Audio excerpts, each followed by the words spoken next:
We've been talking to Dr. Rebecca Helm. She's a senior lecturer in law at Exeter University. She's also a supervising solicitor in the Law Clinic and a UK Research and Innovation Fellow.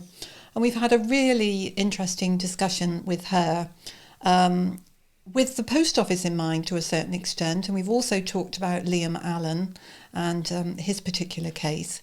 And we started talking about this issue where clearly there are occasions when people who are innocent decide to plead guilty, or if they don't decide, circumstances lead to them pleading guilty.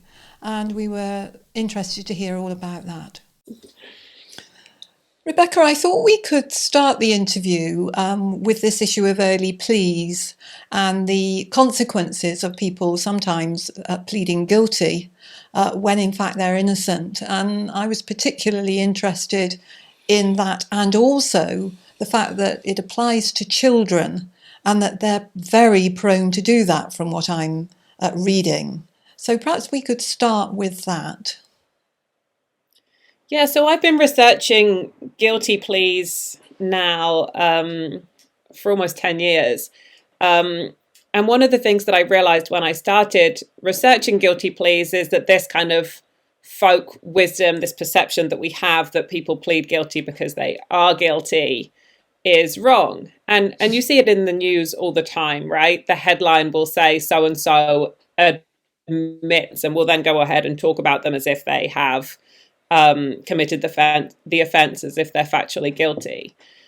But actually, in the current criminal justice system, there's a whole host of reasons why people would plead guilty. One of which is that they are guilty. They want to admit it. They don't want to go through a trial, given that they've done this. They're not contesting it. And they benefit from an early plea, don't they? Because their sentence takes that into account. And sometimes they can get up to a third off their sentence, can't they? Yes, exactly. So there's a number of incentives for them to plead. One of these is the sentence discount, which is in sentencing guidelines issued by the Sentencing Council. And according to those guidelines, if you plead guilty at the earliest possible opportunity, you will get a discount of up to 1/3 off your sentence. So the sentence that you would have received had you been convicted at trial, you'll get that third reduction because you pled guilty rather than exercised your right to trial. That reduction gets lower the further along in proceedings you enter the guilty plea, up to a maximum of a 10th reduction if you plead guilty on the first day of your full trial. So there's somewhat of a pressure there. If you're going to plead guilty, you want to do it as soon as you can to get the maximum discount. And that's deliberate because the system wants people, if they're going to plead, to do it early. One of the things which I'm most interested in about that reduction is the fact that it can convert a custodial sentence into a non-custodial sentence. So there's quite a large group of people who face prison if they go to trial, which they can avoid definitively by pleading guilty. This is, I think it has the potential to be very coercive. And that's something that we saw in the post office case, but there's numerous other cases out there where there's many defendants who plead guilty almost exclusively because they're too scared that if they go to trial and people don't believe them, they're going to end up in prison. Yeah, so you were saying that one of the reasons for pleading guilty is because you are guilty. And then another is because they're too scared, as you're saying, as you're describing. And there are probably other reasons why people would plead guilty to something, at least, if not the original charge or the main charge. Is that right? There's more than those two reasons. Yes, certainly. So that's the sentence reduction piece of it. Yeah. And I think particularly that ability to get a different type of sentence scares people, like you say. There's also charge reductions you can get by pleading guilty, and this is less formal. So those sentence reductions are quite formally prescribed by the Sentencing Council. Charge reductions are much less formal. They occur during dialogue with the prosecutor. essentially you'll see something like the prosecutor is willing to drop the more serious charge against you if you plead to the less serious charge.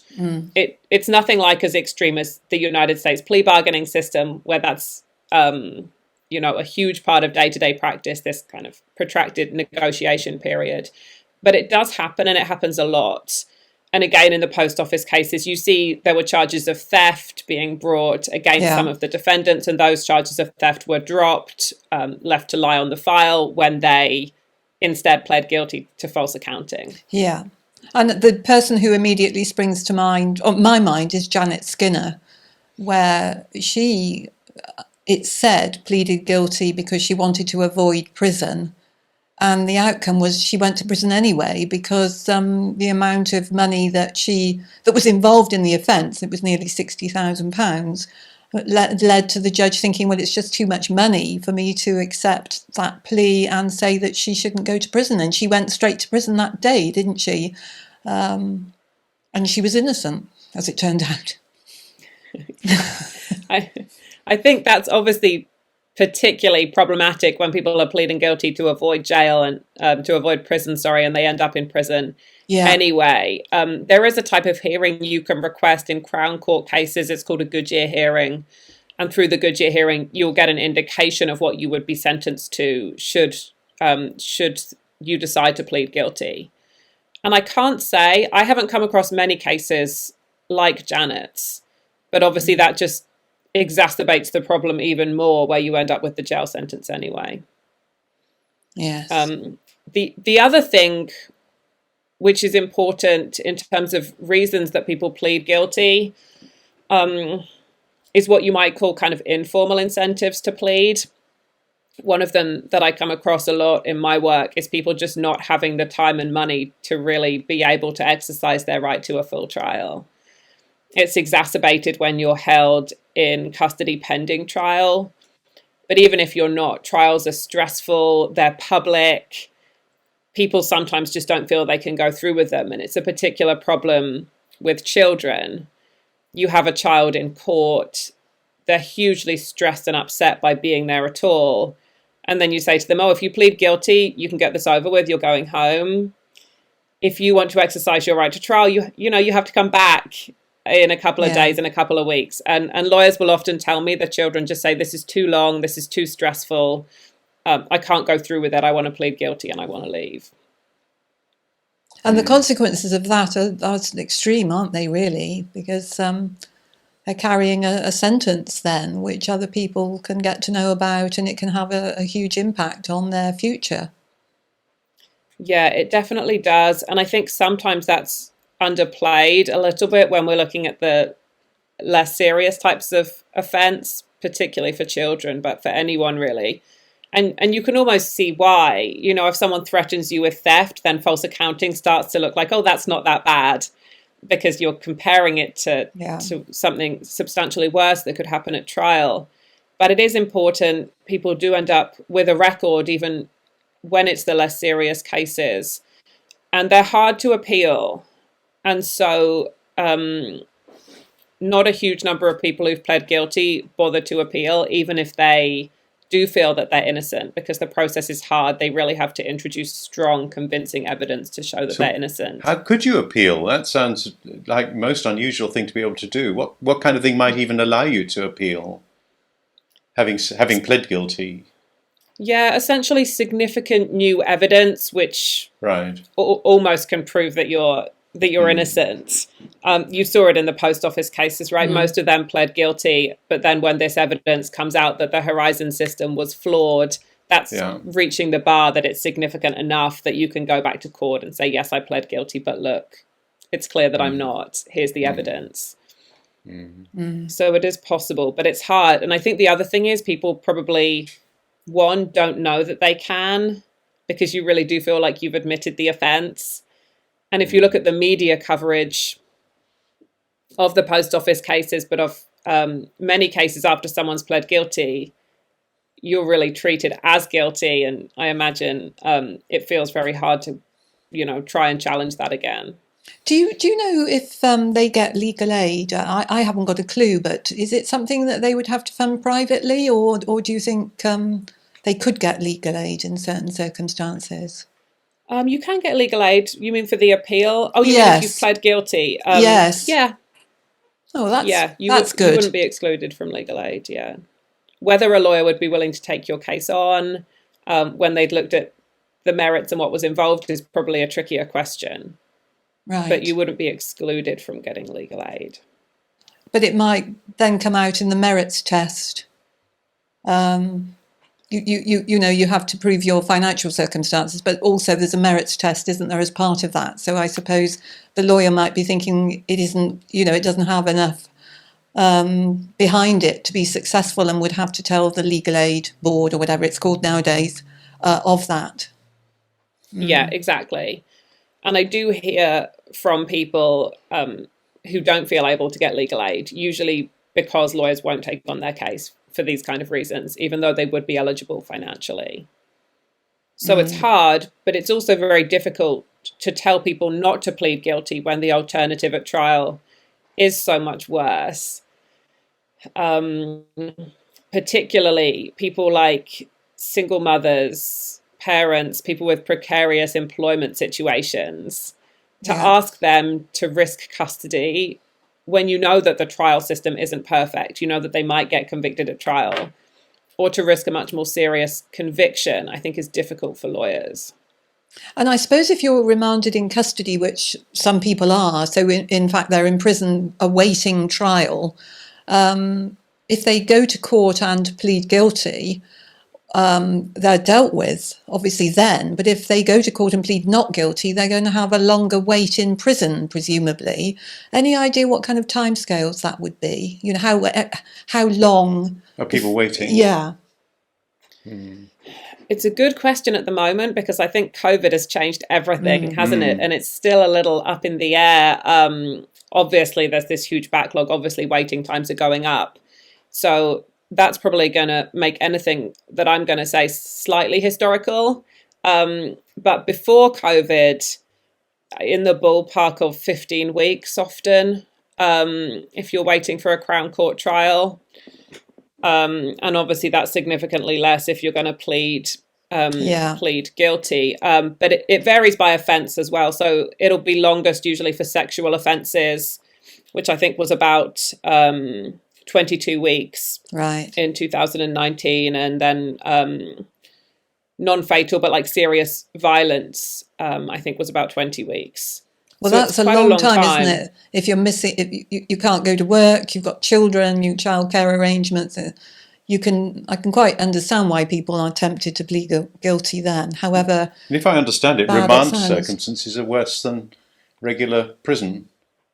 I mean, it's kind of more unpleasant even. Yeah, because you're in a local prison.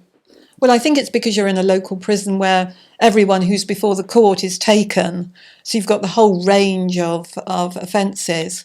Whereas once they've been sentenced, they're sent off to various different places. And therefore, it might be easier in certain places, whereas a local prison isn't usually, you know. Yeah, there's certainly reports. It's not something that I do a lot of work on, conditions in remand institutions, but there's a relatively recent report, it might have been 2016, on the conditions, and it wasn't very nice reading. No. I mean, there's a subset, there's kind of two different issues with the remand thing. There's people who are on remand and they want to have their case heard because they either might be found not guilty or because they just want to, get it over with, and if they're going to be serving a custodial sentence, to serve that somewhere more permanent. And then there's this kind of subset who are held on remand, but even if they're found guilty at trial, they might end up being even if they are found guilty, they won't face a custodial sentence. And so those are the people who can actually get out immediately, won't even end up going to a more permanent institution, even if they're guilty. And we did a bit of work on this a few years ago. A lot of people, for example, who have no fixed address end up in this situation. which can include people who are accused of domestic violence, who, you know, very sensibly are not allowed to reside at their address, and so they don't have that address that they can use. So they almost end up held in custody, even though they will not face a custodial sentence if they're found guilty. Yeah. Goodness me, that's the awful, complications. Yeah. And then we were hearing some of the long-term penalties of pleading guilty, which people may not be aware of. I mean, we were hearing about Liam Allen, and we hadn't realised this, although we talked with him. It wasn't something which came out in our conversation with him, that he had been offered a plea. 11 years. 11 years instead of the full rape custodial sentence. He only declined it, apparently, because he would have gone on the sex offenders register. And his mother would have been very upset about that. So it wasn't the 11 years because he was obviously released as soon as the trial collapsed, but it wasn't the 11 years that put him off pleading. It was the sex offenders register, which he realised would follow him through his life. And how many people are there out there who didn't, you know, who didn't have a mother who cared about that and ended up accepting the 11 years, right? And I think it is a shame, because people are pleading guilty when they wouldn't necessarily be found guilty at trial. The evidence isn't always necessarily strong enough to substantiate a conviction. One of the big problems, which I think in Liam Allen's case relates to this, is issues with disclosure. People are often pleading guilty before they really know the strength of the case against them. And you'll hear a lot, and I think Ed mentioned this in his talk with you, that judges, lawyers will say, well, you know what you did, why do you need the disclosure? I think that's a very strange argument. I haven't kind of understood the logic behind that. Like, you know what you did, but it's surely for the court to decide what they think you did. It's for the prosecution to prove it. The fact you know what, you know, of course you know if you can remember. But, you know, it's the thing which is really problematic from my perspective is I think people miss, and it always surprises me that apparently judges miss this. There's a difference between knowing what you did and knowing what you're guilty of. Yes. And of course. You know, we give students in law schools all the time these vignettes in which they spend hundreds of words saying, is this person guilty or not guilty given this fact pattern? And often they don't know. No. Something like Section 18 of the Offences Against the Person Act. It requires you to unlawfully and maliciously wound or inflict GBH on another person, right? You give that to someone, particularly to a child, and you say, you know, was it malicious? And the lawyer might explain, well, that means did you intend GBH? And then the question is, well, what is GBH? And then there's the question of why did you do it? You know, did you... Yeah, the language, there's this whole language, isn't there? Yeah. The words all have special meanings. Yeah. So it's a huge problem. And the other thing is that I think they definitely overlook is the defendant who thinks they're innocent, but believes that the prosecution can prove the case against them to a level that will be convincing to the jury, and so wants to plead. Well, that was Janet Skinner's story, wasn't it? But yeah, exactly. Because she was told about the previous guilty verdict on a previous postmaster, which they, you know, made sure that she knew about, for theft, as it were. Yeah, exactly. So, yeah, she knows what she does. She knows what she did. Yeah. But that doesn't mean that she's not going to plead guilty. And it's actually going to have a really protective effect against innocent people pleading guilty if they can look and see the holes in the prosecution's case. So, yeah, they gave me the impression this was a strong case. But actually, now that I've seen it, I really think I can prove that I'm innocent. And, you know, Liam Allen's case is probably an example of that. Obviously, the case against him did collapse, so it's a bit different. But if he had actually been able to see all that stuff that wasn't disclosed to him, of course he would never have pleaded guilty because he would have seen that the case was actually much weaker than perhaps people thought. And the lawyers would have seen it too. I mean, the lawyers weren't aware of it. Not his lawyers, were they, until third day of the trial, wasn't it, when all that started to be released? And as Ed said, it was the prosecutor, who happened to be a different prosecutor who turned up, who decided to, allow that information to be released. Well, I was always told lots of luck in that. Absolutely, so lucky. I was always told that with great irony that the prisons are full of innocent people. And I thought, of course everybody denies that they actually committed the offences they found guilty of, and yet you start to wonder, well, is that actually not such a joke? That the prison population are, how many innocent people are there? Well, and I think anybody watching this who isn't very aware of the criminal justice system will be shocked that there are all these opportunities. You're given opportunities to plead guilty when you're innocent, really. It's a bit of a lottery, isn't it? But you tie that in with the failure to disclose. Yeah, absolutely. And, any other tricks that are being played. Yeah. Well, the post office is filled with failure to disclose, isn't it? All of those cases are about nobody told them that Horizon wasn't working properly. And the financial pressure that everybody was under to give in.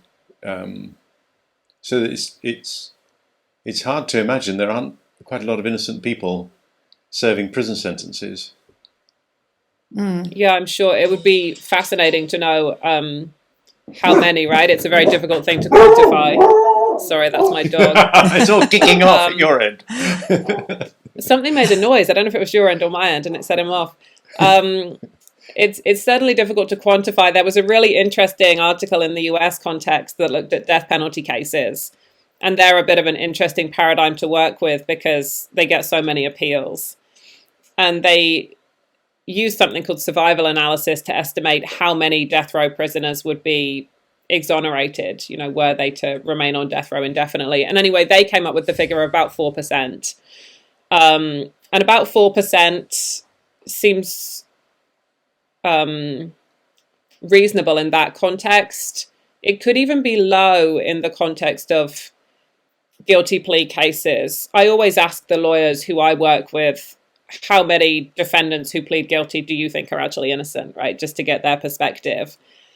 And some don't want to say. Some will say it never happens. But most people will give an estimate. And on average, it comes out somewhere around 15%.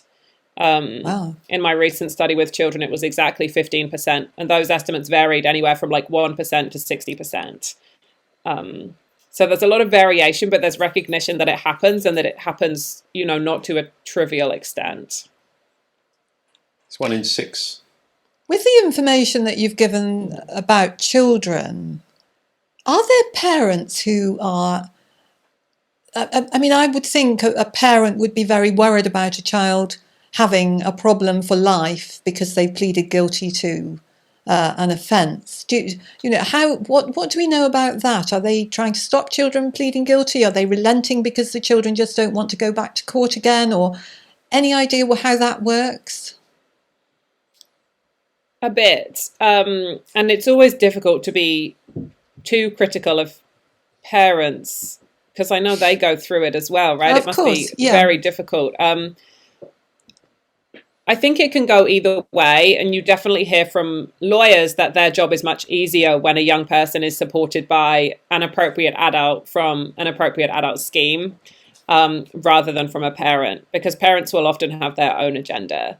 And what exactly that agenda is going to vary by parent. Often it's, this is my child. I can never imagine them doing this. I would never want them to plead guilty. I want them to go to trial.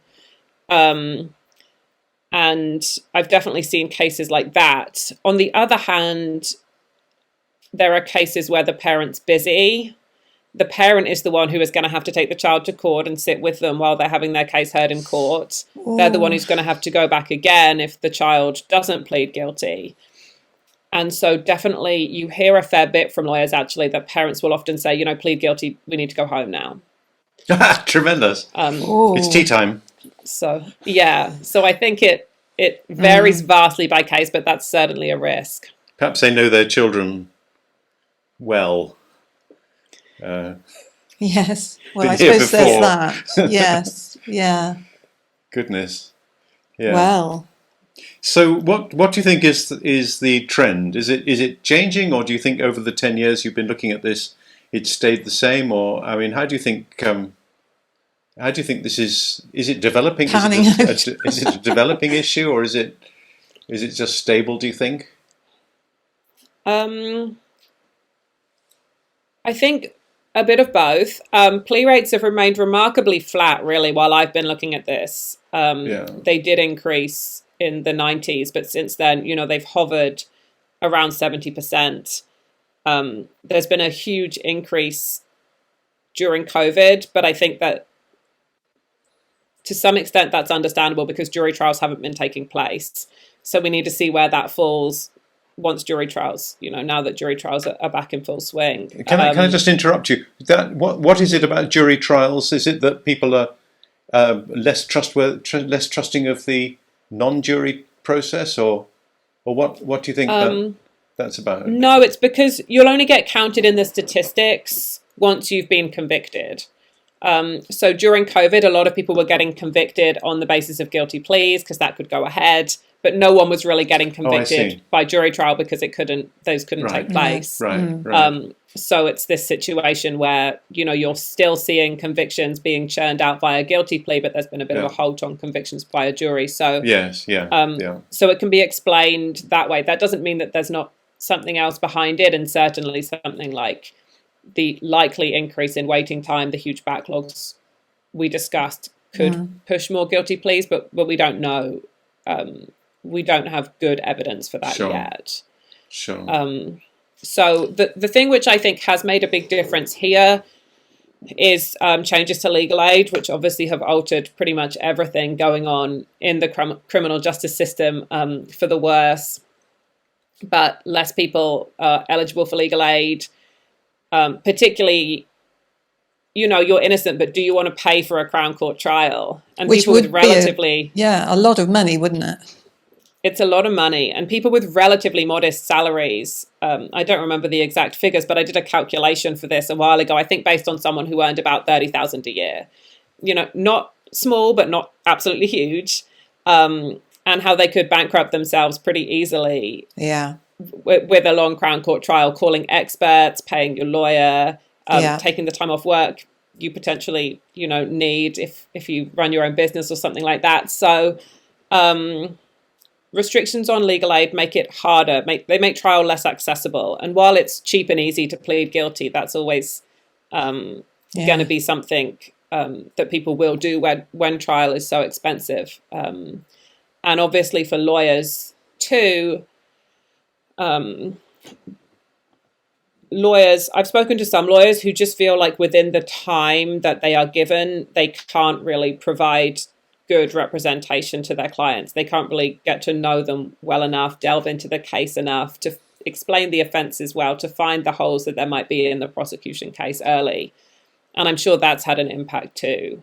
Yeah. Well, Liam Allen amusingly described standing outside court with his lawyer panicking and deciding that he'd better panic as well. No, I think it was outside the police station because they realised that he was going to be charged. They'd gone apparently thinking that nothing would happen, and then because there was this long delay, the solicitor started to panic, or whoever turned up started to panic as well. So if you've got a lawyer who's struggling to keep a grip on the situation, as you say, overworked or under pressure from the court to hurry things along, then that's going to convey itself to the client pretty clearly, isn't it? Changing the subject a little bit, Rebecca, could we just, with the post office, it's obvious that one of the things that has influenced so many of the defendants was that they didn't know other people had been charged, or they didn't know other people had appeared before the court and been sentenced, or, they didn't know that other cases existed at all, from what I gather. And somebody very sensibly suggested that nowadays it should be easy for people to be able to communicate. Lawyers communicate with one another and say, have you got one of these cases? Do you think something like that would start to happen? Do you think there will be interest in a system that enables people to find out about these really extraordinary cases like that? You mean prior to the conviction? So if other people... Or maybe somebody comes into the office just telling you nobody else has I'm told nobody else has faced this kind of thing. But they're under pressure to plead. Yes. Yeah. But then what we've discovered is there were a lot of other people who'd been dealt with. If lawyers knew that there were other lawyers that they could discuss these cases with, try to understand what's going wrong. I mean, even this idea that you're going to cases where, in fact, the burden of proof is reversed, and people aren't kind of saying, we can't, what's going on here? That's only been discovered very recently, isn't it? And it's that kind of sense that I think there are cases where lawyers need more to be able to get peer support and to collaborate more about cases like that. Yeah, certainly. It's not something that I've studied or that I've ever asked lawyers about. So it sounds like a good idea. I mean, the thing about the post office cases, I think, is that a lot of the lawyers knew they were weird cases. They knew that there were these people coming in accused of things that it really didn't feel like they were done. These weren't people with criminal pasts. A lot of them were people with really great reputations within the communities that they lived in. So in cases like that, where you're already like, oh, this is a bit strange, if you hear that actually, a lot of these a bit strange cases have come up, you can start to detect a systematic problem. Yeah. So definitely in that case, it would have helped. I guess the question is, how many cases are there like the post office case? I imagine a lot of people who plead guilty, are much more quote unquote normal cases, right? Yes. Yes, of course. And so I don't know how many of these it would flag up, but I'm sure it would be a useful resource for lawyers and potentially. It's always great to detect systematic issues. That's why I gather data. Yeah. Because that's what I'm interested in, right? And you pick up some things with data and with large amounts of data that you don't necessarily just through your own experience. Yeah. Because you've also got this miscarriage of justice information that's available for people, haven't you? Tell us a little bit about that for people who are watching and know of a case or are involved in a case where there's been a miscarriage of justice. So when I came to the UK, I did my PhD in the United States and then started working over here in 2017. And one of the things that I was really surprised by is how little data there is available on miscarriages of justice that have taken place in England and Wales, and actually anywhere in the UK. So a lot of people will talk about the Guildford 4, the Birmingham 6, and these are these kind of paradigmatic miscarriages of justice that we know about. But often people think it's not a huge problem in England and Wales. But you dig into it and you can see, well, of course it is. So I wanted to be able to quantify, what does this problem look like in England and Wales? Are the characteristics of miscarriages of justice here the same as they are in the US? Do we have the same problems? And anecdotally, you could definitely say yes. But this was about really digging into the data and saying, what can we prove? What can we justify with evidence? And so I started to gather these cases, which are essentially cases in which someone has been convicted and then they've later been acquitted based on an error of fact. So the interpretation of the evidence was wrong at the initial trial, or the evidence was misleading at the initial trial, rather than the application of the law was wrong. So we have a collection now of about 370 cases, I think, maybe a few more. So there's quite a few of them. And one of the things that I really want it to be useful for is enabling people who potentially have been convicted when innocent to go and look and say, well, what kinds of evidence of other people in my situation used to prove their innocence? How have they made a successful application to the Criminal Cases Review Commission? How have they successfully had their conviction overturned at the Court of Appeal? What are the kinds of evidence they're relying on? And in some cases, you can even look and say, well, I could use that evidence. I could contact that expert. What happened to them is what happened to me. Or this research which is taking place, this scientific research which led to this person being acquitted, could also lead to me being acquitted. Maybe I should start formulating an application. So it's about kind of raising issues to show from a policy perspective why they're important, and also to give people who may have been wrongfully convicted themselves something that they can use and something they can start to work with. And they can do it themselves, can't they? It's not, they don't have to go to a lawyer who then accesses it. Anybody can access it on your website. And I can only imagine, it's, if you're in that situation, what a marvellous thing it is to find it. Do you think it's well known about or not? Well, we only launched it a few months ago. Right. So I would say yes and no. We've had since launch about 10,000 visitors to the site, but we don't have the demographics. We don't record any information of who's visited, so I couldn't tell you who they are. We've definitely been working on how we can make the site more accessible. As, you know, a lawyer and a legal researcher, I made it in a way which I wanted it to be technically right, but you also have to try and remove the jargon from it. So I have a communications manager working with me now who's trying to help develop resources that we can publicize that really make people aware of it, but then also make it accessible to them when they're trying to use it. And we have relatively easy to use filters now, but we also have infographics which explain how do you use it. So you can go on and you can say, which convictions do you want? You can say, well, I want people who have been acquitted after being convicted of murder. And I want people who falsely confess to murder. And so you hit these filters and you can start to narrow down to get a case which looks like yours. So publicizing it is definitely a work in progress alongside making it really accessible and easy to use. Tremendous. It's a great project. I would think lawyers are going to be using it as much, aren't they? As much as ordinary people, I would have thought. I had a quick look and I think it's wonderful. So, you know, I really hope that it gets well used and well acknowledged, because it's a tremendous piece of work, Rebecca.